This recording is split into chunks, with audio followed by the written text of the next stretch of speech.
인구가 증가된다는 것은 일자리가 늘기 때문에 인구의 이동이 기존 도시에서 인구 증가가 일어나는 도시로 옮겨진다는 이야기입니다. 아이들의 출산이 많아서 인구 증가가 이루어진 게 아니고 실제 일자리를 따라 평택으로, 화성으로, 용인으로, 남양주로 이사를 왔다는 이야기입니다. 투자자인 우린 이 사실에 주목해 볼 필요가 있습니다. 새로운 일자리가 늘고 있다는 것은 그곳에 투자의 먹거리들이 풍부하다는 결론으로 이어집니다. 세솔동과 인접해 있는 국제테마파크는 신세계에서 4조 5천억 정도를 들여서 투자를 진행하고 사업계약까지 다 체결한 상태입니다. 국제테마파크는 2026년 1차 개관, 2031년에는 전체 개관을 목표로 하고 있습니다. 이때 연간 1,900만 명이 방문할 것으로 예상하고 있고 경제적 유발 효과는 70조 원 가까이, 생산 유발 효과를 포함한 일자리 효과는 연간 10만 개 이상을 기대하고 있습니다. 다음으로 개발되는 남측 지구는 전체 면적으로 보면 무려 184만 평으로 4차 산업혁명 지원지구 산업단지가 개발되고 있습니다. 그것도 우리나라에서 다음 세대의 먹거리 4차 산업의 육성지라고나 할까요? 그래서 산업단지 이름도 4차 산업혁명 지원지구 산업단지하고 이름을 붙였습니다. 이는 일반적인 산업단지가 아니고 자율주행을 기반으로 한 업체들이 들어오는데요. 현재는 KCT라고 불리는 자율주행 성능 시험장이 2018년부터 운영하고 있었습니다. 이미 개통한 제부도 해상 케이블카가 대표적입니다. 실제로 제가 오픈날에 방문도 해봤는데 정말로 멋있었습니다. 그래서 송산그린시티나 국외 테마파크 그리고 301만 평으로 만들어지는 시와 MTV까지 이 모든 배우 수요들이 이곳으로 몰려들지 않을까 싶습니다. 그렇게 되면 이곳에 굉장히 많은 투자적인 먹거리들이 생길 것이라는 예상 또한 할 수가 있기에 많은 관심을 가지시면 좋을 것 같습니다. 안녕하세요, 오픈마인드입니다. 우리나라에서 인구가 줄어든다고 합니다. 그런데 인구가 늘고 있는 도시들이 있습니다. 조금 느는 것이 아니라 눈에 띄게 인구가 팍팍 늘고 있는 도시들이 있습니다. 대부분 경기도에 집중되어 있습니다. 그곳은 바로 용인, 화성, 평택, 남양주입니다. 최근 10년간 인구 증가율을 보면 용인이 10년 전 91만 명에서 107만 명이 되었고요. 화성이 10년 전 52만 명에서 90만 명이 되었습니다. 평택이 43만 명에서 57만 명이 되었고요. 남양주시가 60만 명에서 73만 명으로 인구 증가가 이루어졌습니다. 이렇게 제가 인구에 대한 이야기를 먼저 한 이유는 거의 모든 도시에서 인구 정체가 되었거나 줄고 있는데 심지어 서울도 10년 전 1000만 명의 인구가 현재 950만 명으로 줄어들었고 향후 계속 인구는 줄어든다는 예상입니다. 그렇다면 늘어가는 도시와 줄어가는 도시 사이에는 부동산 투자적인 관점에서 보면 그냥 넘어갈 일이 아닙니다. 투자를 할 때 장기적으로 계속 성장, 발전하는 도시에 투자를 하시겠습니까? 아님 인구가 빠져나가는 곳에 투자를 하시겠습니까?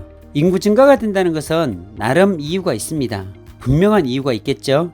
그 이유가 뭐라고 생각하시는가요? 투자를 하는 사람은 이러한 사소한 이유에서도 꼼꼼히 짚어봐야 하는 이유가 있습니다. 지극히 당연한 이야기들을 일반인들은 넘겨버릴 수 있지만 부자를 꿈꾸는 프로라고 자부하는 투자자는 이런 사소한 변화에도 민감하게 반응하고 현장에서 확인하는 습관에 길들여져 있습니다. 이렇게 인구가 증가하는 도시에서의 투자는 토지 투자든 아파트나 상가 투자든 아님 택지든지 큰 어려움 없이 수익을 만들어갈 수가 있습니다. 시간의 문제지만 확실한 것은 계속적으로 투자한 땅이든 건물이든 올라간다는 것이 일반적입니다. 그 이유는 인구가 증가된다는 것은 일자리가 늘기 때문에 인구의 이동이 기존 도시에서 인구 증가가 일어나는 도시로 옮겨진다는 이야기입니다. 아이들의 출산이 많아서 인구 증가가 이루어진 게 아니고 실제 일자리를 따라 평택으로, 화성으로, 용인으로, 남양주로 이사를 왔다는 이야기입니다. 투자자인 우린 이 사실에 주목해 볼 필요가 있습니다. 새로운 일자리가 늘고 있다는 것은 그곳에 투자의 먹거리들이 풍부하다는 결론으로 이어집니다. 개발할 수 있는 땅은 한정되어 있고 아파트나 상가, 부동산들이 수요와 공급의 법칙에서 언밸런스 나는 구조가 된다는 말입니다. 쉽게 말씀드리면 인구가 증가되기에 수요는 폭발적으로 늘고 있는데 아파트가 모자라는 기현상이 일어나면 부동산 가격은 상승할 수밖에 없는 논리입니다. 이런 곳에서 특징이 있는데 대규모 신도시, 대규모 산업단지들이 곳곳에서 발표되고 개발되어 일자리가 늘 수밖에 없는 긍정적인 시그널이 만들어집니다. 용인의 수지, 용인 플랫폼시티, 용인 SK하이닉스, 화성 동탄 신도시, 화성 진안 신도시, 화성 송산 그린시티, 평택 고덕 신도시, 평택 삼성반도체 120만 평 개발 등등 이런 대규모 프로젝트들로 진행되는 호재들과 고속도로, 철도들이 위에 열거한 도시들로 이어지고 집중되어진다는 사실에 놀랄 수밖에 없습니다. 그래서 오늘은 20년 만에 20만 명의 인구에서 90만 명으로 말도 안 되는 기적을 이룬 화성에 대한 이야기를 나누어 보려고 합니다. 경기도 화성은 세계적인 잡지 맥킨지가 선정한 2025년 세계 7대 부자 도시가 될 도시 중에 4위로 선정이 되었습니다. 서울시의 1.4배 정도이고요. 경기도 인구 증가율 1위, 경기도 출산율 2위, 전국에서 가장 젊은 도시로 평균 37세입니다. 산업적인 측면을 보면 화성을 지나가는 고속도로는 8개, 철도는 7개의 노선이 화성을 지나가고 있고요. 그 유명한 삼성반도체 화성공장이 삼성반도체 연구소가 동탄에 있고, 현대자동차 기술연구소가 남양에, 기아자동차 공장이 화성에 있고요. 서울로 향하는 80%의 모든 제약업체들이 향남제약산업단지에 모여 있습니다. 또한 화성은 제조업 공장수 대기업 25개, 중소기업 554개, 소기업 1112개, 외국인 기업 21개로 제조업 공장수 1691개로 전국 1위입니다. 종업원 수도 경기도 1위고요. 1인당 GRDP가 경기도에서 1위입니다. 재정 자립도는 전국에서 1위고요. 자율주행 시범도시이면서 지역 경쟁력 평가에서 3년 연속 전국 1위의 기염을 토해놓은 곳이 바로 화성입니다. 이런 화려한 이력을 가진 도시가 대한민국에 있다는 것이 정말 자랑스럽습니다. 특히 화성의 기업이 너무나 많다는 것이 이 일을 찾아 사람들이 몰려드는 것 같습니다. 그래서 20만의 도시가 20년 만에 90만 명의 도시가 되었고, 향후 2035년도에는 135만 명의 도시가 될 것으로 예상하고 있습니다. 제가 2년 전 터키에 2주간 선교여행을 다녀온 적이 있었는데, 사실 터키는 과거 비잔틴 제국의 중심이었고 동로마의 콘스탄티노플의 중심이었던 곳이기에 더욱 관심을 가졌던 도시여서 그 나라의 문화나 산업 같은 것들이 정말 궁금했는데, 경제적인 규모나 산업적인 형태를 경험 후 정말 깜짝 놀랐습니다. 보통 우리나라 같으면 고속도로를 타고 가다 보면 도시나 공장이 대규모 산업단지가 어우러져 있는 광경을 쉽게 보는데, 터키는 몇 시간씩 차를 타고 가도 고속도로든 지방국도를 타고 가도 공장을 발견하기가 쉽지 않았습니다. 대부분 농장이나 농업용 창고가 간간히 지어져 있는 것을 보면서 우리나라가 제조업의 천국이고 일자리의 천국이라는 것을 새삼 느꼈습니다. 그것은 곧 1인당 국민소득과 직결될 수 있기에 터키의 1인당 국민소득은 우리 돈으로 약 900만원 정도 되는 것 같습니다. 이처럼 제조업이 많다는 것은 상당한 경쟁력이고, 일자리의 증가와 인구의 증가로 이어져 도시가 성장하고 발전하는 지극히 당연한 결과로 이어지기에 화성은 투자자들이 사랑할 수밖에 없는 도시라고 확신합니다. 이렇게 침이 마르도록 성장한 화성에 대해서 구체적으로 설명을 드리겠습니다. 신도시와 농촌이 어우러진 복합도시라고 할 수 있는 화성은 2001년도에 시로 성격이 되었습니다. 그때 화성의 모습은 경기도에서 가장 낙후된 도시 중에 하나였지만 20년이 지난 지금은 그 어느 지역보다 귀의 땅이 되었고, 2001년에 18만 명이었던 인구는 현재 약 90만 명에 육박하는 거대한 도시가 되었습니다. 화성의 생활권은 동부와 남부 그리고 서부로 나뉘는데, 동부는 동탄 신도시와 더불어 봉담까지 신도시가 될 예정이고요. 남부는 향남 그리고 서부는 송산 그린시티와 남양을 중심으로 생활권이 조성되어 있습니다. 특히 서부는 경기도 바다의 70%가 화성의 앞바다인 만큼 습지와 더불어 생태를 비롯한 관광 레저 도시를 조성할 계획도 있습니다. 또한 화성은 일자리가 많은 자족도시로 4차 산업을 선도하는 삼성전자와 현대기아차 연구소, 제약단지 등이 자리잡고 있습니다. 여기에 벤처기업 창업 1위라는 타이틀까지 가지고 있는데요. 그렇기 때문에 화성은 평균 연령 37.2세로 청년들이 몰려드는 도시, 전국에서 가장 젊은 도시라고 할 수가 있습니다. 이렇게 신도시와 더불어 양질의 일자리까지 갖춘 자족도시인 화성은 그야말로 상상할 수 없을 만큼 발전할 기회의 땅이라고 말할 수 있는 겁니다. 일자리가 많은 화성 곳곳에 많은 기업들이 들어올 수 있었던 이유는 교통망이 잘 갖춰졌기 때문이라고 할 수 있습니다. 화성의 고속도로는 총 8개로 경부고속도로, 봉담 과천간 고속도로, 봉담 동탄의 수도권 제2 순환 고속도로, 평택 화성고속도로, 비봉 매송 고속도로, 송산에서 봉담까지 이어지는 수도권 제2 순환고속도로가 작년에 개통을 했고요. 이 도로는 동탄까지 이어져서 동탄에서 한 30분 정도면 올 수가 있고 더 나아가 제부도까지 갈 수 있는 도로입니다. 또한 서해안고속도로와 평택 시흥강 고속도로인 제2 서해안고속도로가 있는데 이 도로는 8차선 이상으로 확장될 계획입니다. 또한 철도 교통만도 빼놓을 수 없는데 SRT, 고속철도와 수도권 급행철도 GTX, 동탄 인덕원선이 예정되어 있고 경부고속철도 KTX, 수인선 복선 전철, 서해선 복선 전철과 더불어 서동탄역의 1호선 전철까지 지나가고 있습니다. 여기 앞으로 연장될 국제 테마파크역의 신안산선은 지하 40m 이하의 대도심에 건설하기 때문에 지하 매설물이나 지상부 토지 이용에 대한 영향이 없이 최대 110km로 운행하는 광역철도입니다. 그래서 일반 지하철보다 빠른 속도를 자랑하고요. 개통이 되면 화성에서 서울 여의도까지 40분대면 갈 수 있게 되고 이 노선은 2025년에 개통될 예정입니다. 이렇게 되면 다른 지역에서 국제 테마파크로의 접근성 또한 매우 좋아지는 것입니다. 또한 신안산선을 향남역까지 연장하는 방안은 아직 국토부에서 검토 중에 있는데요. 이렇게 되면 서해선 복선 전철과도 만나서 환승이 가능하게 됩니다. 서해선 복선 전철은 화성 송산에서부터 홍성까지 이어주는 약 90km의 연장 노선입니다. 시속 250km급 고속열차로 운행되며 2023년 개통을 목표로 한창 공사 중에 있고 개통이 되면 서해안권의 교통 여건이 크게 개선될 것으로 예상이 됩니다. 또한 수도권 내륙선이 지나가게 될 예정인데요.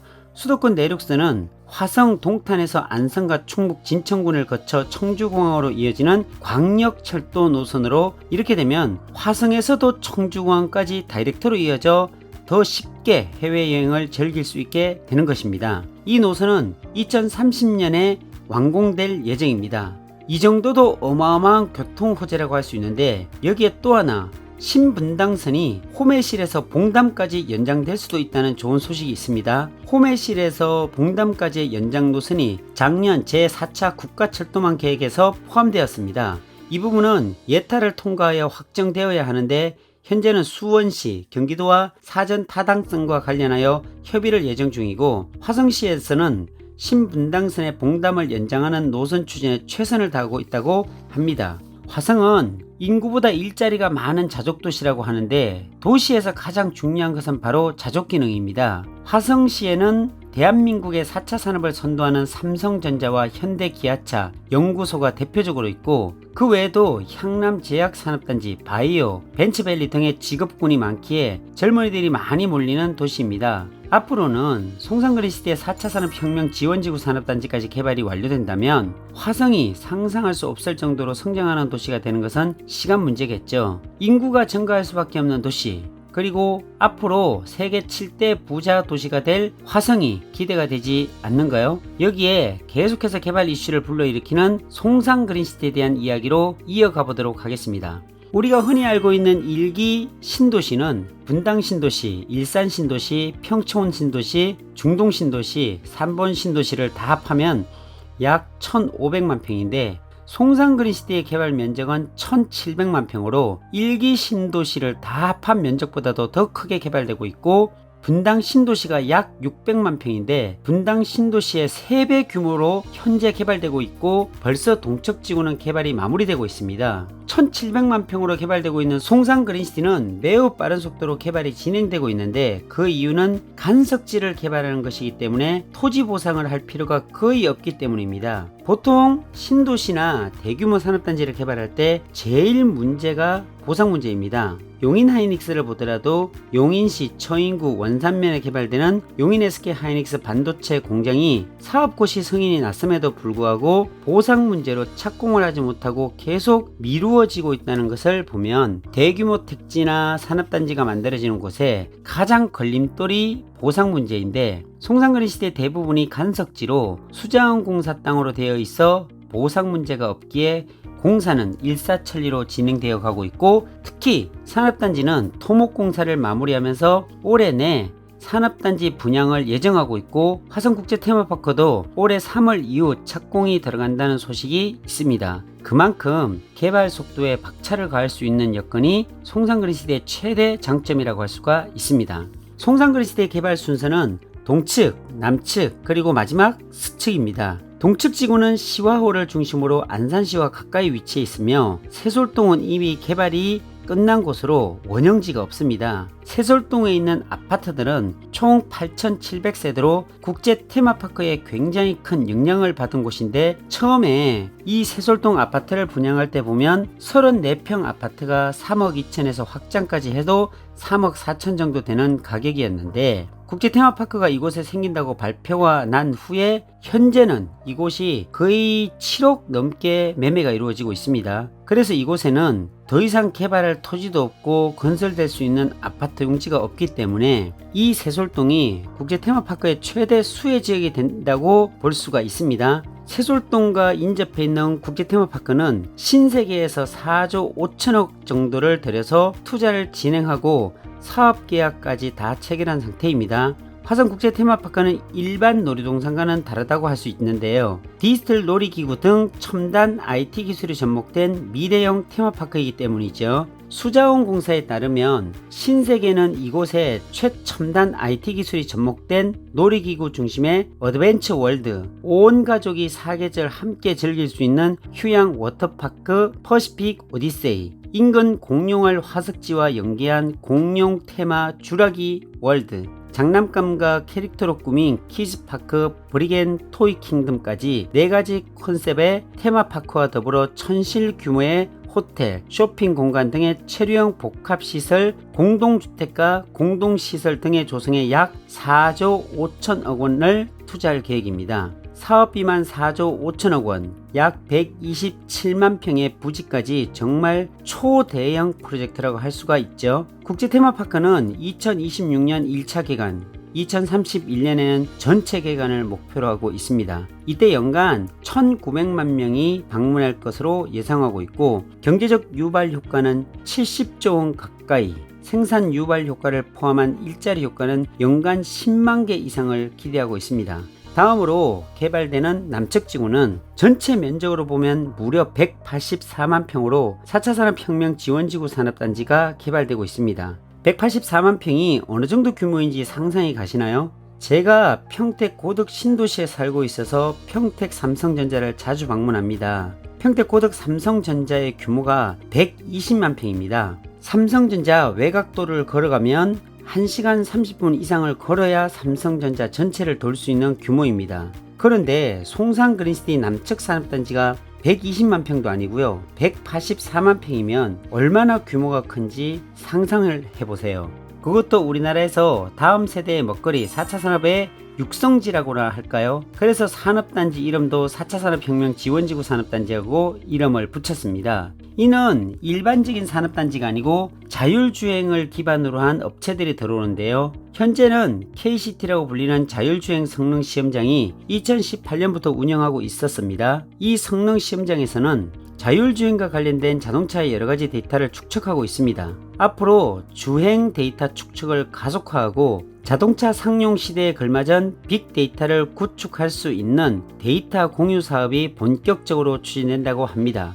어디에서든지 대규모 산업단지 주변은 지가가 굉장히 많이 오르기 마련이죠. 이 산업단지 주변 또한 계속적으로 지가가 상승하긴 하지만 지금은 땅도 제대로 나오지 않고 호가는 계속해서 높아지고 있는 추세입니다.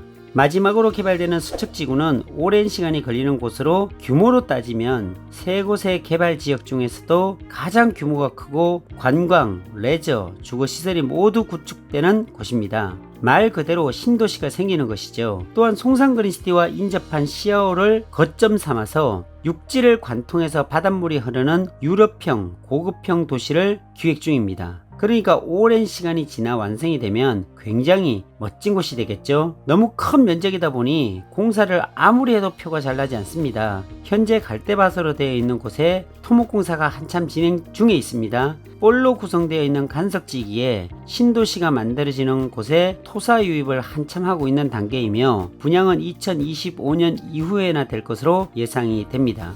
여기에 또 하나 화성은 경기도 바다의 70%를 앞바다로 두고 있기 때문에 해양 관광 사업이 발전할 수밖에 없습니다. 이미 개통한 제부도 해상 케이블카가 대표적입니다. 실제로 제가 오픈날에 방문도 해봤는데 정말로 멋있었습니다. 바다 구간의 길이만 보면 전국 최장 길이로 무려 2120m로 이어지는데 이 케이블카를 타면 10분 만에 전국항에서 제부도 내부로 진입할 수가 있습니다. 또한 한 번에 최대 10명이 탑승할 수 있고 시간당 관광객 1,500명을 수용할 수가 있습니다. 화성시는 해상 케이블카를 20년 동안 운영하면 일자리 4,000개 창출과 7천억 원의 규모의 경제 유발 효과를 거둘 것으로 기대하고 있습니다.